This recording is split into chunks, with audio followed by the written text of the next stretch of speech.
ఇంకా అయితే నిన్న పెద్ద ఎత్తున గవర్నర్ ఆమోదం తెలిపిండు 42% రిజర్వేషన్లకు బీసీలకు ఇక స్థానిక సంస్థల ఎన్నికలు వచ్చినట్టే అని చెప్పేసి మీడియా మొత్తం కోడై కూసింది.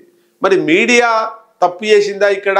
మరి ఏం జరిగింది అని చూద్దాం ఒకసారి. అంటే న్యాయ వ్యవస్థ ఇచ్చినటువంటి ఆదేశాలతో కొంత కన్ఫ్యూజన్తో ఈ మీడియా కూడా కొంత మిస్గైడ్ అయింది. కావాలని చేసింది కాదు, న్యాయ వ్యవస్థలో ఉండేటువంటి ఆదేశాలలో కొన్ని పేరాగ్రాఫ్ల మిస్టేక్ వల్ల ఈ మీడియా కూడా తప్పుదోవ పట్టింది. ఏం జరిగింది అనేటువంటి చూద్దాం, ఒక్కసారి చూద్దాం.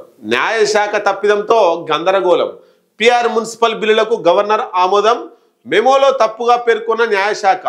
ఏం జరిగింది ఒక్కసారి చూద్దాం.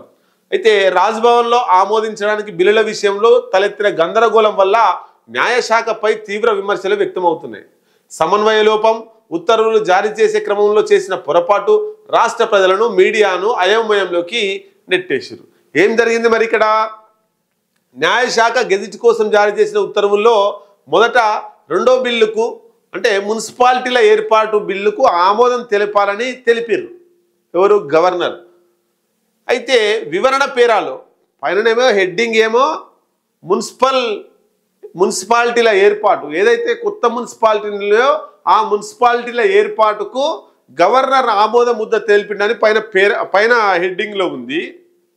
కింద పేరాగ్రాఫ్లో ఇగో వివరణ ఎక్స్ప్లెనేషన్ పేరాగ్రాఫ్లో మూడో బిల్లుకు అంటే రిజర్వేషన్లు 50% క్యాప్ ఆ పరిమితి క్యాప్ ఎత్తివేస్తుర్రు అనేదానికి దాంట్లో ఎక్స్ప్లెనేషన్ ఇచ్చారు. వాస్తవంగా ఏం జరిగింది మరి? అది ఈ కొత్త మున్సిపాలిటీలు ఏవైతే ఉన్నాయో వాటి ఏర్పాటుకు ఆమోద ముద్ర వేసిండు గవర్నర్.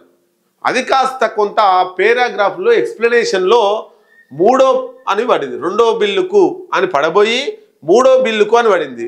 మూడో బిల్లు ఏది మరల్లా? రిజర్వేషన్ల 50% పరిమితి. రెండో బిల్లుకే అని ఉంటారు. రెండో బిల్లు ఏంది?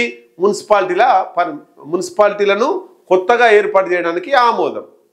ఇది రాయడంలో కోర్టు న్యాయశాఖ తప్పిదం వల్ల ఇది జరిగింది అన్నట్టు.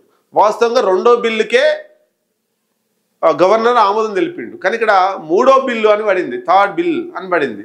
పడడం వల్ల అందరూ ఏమనుకుంటున్నారు, మీడియా కూడా గవర్నర్ ఆమోదం తెలిపిండు, ఈ ఆమోదం తెలిపిండు, స్థానిక సంస్థల ఎన్నికలు వస్తాయి, 42% రిజర్వేషన్లు బీసీలకు వస్తాయి తెలంగాణ రాష్ట్రంలో అని చెప్పేసి పెద్ద ఎత్తున మీడియాలో ప్రచారం, రాష్ట్ర రాజకీయ వర్గాల్లో, ఎంపీటీసీ అభ్యర్థుల్లో, బీసీ నాయకుల్లో, సర్పంచ్ అభ్యర్థుల్లో, జడ్పీటీసీ అభ్యర్థుల్లో పెద్ద ఎత్తున గందరగోళం క్రియేట్ అయింది.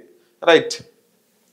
రెండో దానికి మాత్రమే రాజ్భవన్ ఆమోదించిన ఫైల్స్ సమాచారం సైతం ఉన్నతాధికారులకు సమాచారాన్ని సంబంధిత శాఖ చేరవేయకపోవడంపై విమర్శలు వ్యక్తమవుతున్నాయట. అయితే దేనికి ఆమోదం? ఇస్నాపూర్, ఇంద్రేశం, జిన్నారం మున్సిపాలిటీగా మార్చడం కోసం నిన్న గవర్నర్ ఆమోద ముద్ర వేసిండు.